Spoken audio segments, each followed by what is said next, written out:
maybe your first teacher or first couple of teachers were really dope people, right? Because they loved kids. But as you continue to go through this environment and it keeps going year after year after year, suddenly now there are different kinds of kids who are more judgmental. As these kids get older and you get older, all of a sudden there are new types of insults. There are new things to judge yourself for. There are new experiences, new emotions. And now there is this need to fit in, because if there wasn't that need to fit, if we didn't fit in, now we're experiencing something we didn't experience before, aloneness. And because that aloneness doesn't involve any of the comfort that previously went with it, we turned it into loneliness.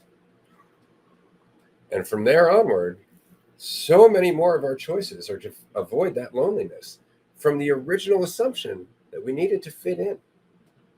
Because that's where safety was, because that's where we started, was in that feeling of safety. And now as we go back, we can look at where that need to fit in came from. We can look at, the fear, and the reasonable fear, because we were children. Mm-hmm. Children, we didn't know how to survive in the world. We barely knew how to speak, right? We didn't know how to cook. We couldn't do anything to take care of ourselves. We didn't understand the craziness of the adults around us that had created this arbitrary game of money and war, right? Yeah. And so much of the choices that we make goes back to that original, I don't want to feel lonely.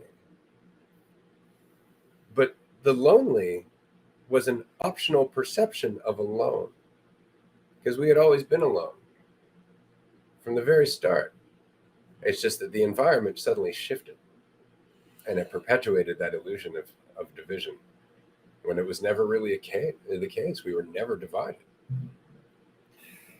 Wow, that hit me. That since that point, that feeling of it really, like when it boils down, like that sense of being alone, like alone in yourself, born alone, die alone, and that, because it's one of two perspectives. It's like that's where freedom or loneliness and depression lie, in like being either in a pit or free from all of the expectations. But it's like if you're doing both, then it's going to feel lonely, alone, frightening, instead of feeling like just opportunity, like all of a sudden everything is back on the table.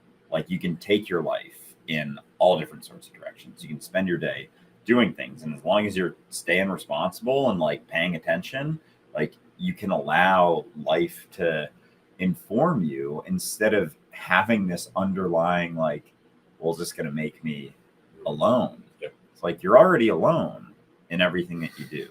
You're already alone in the choices that you make. You're already alone in your perspective of how you're doing, how something's going, how your life is going.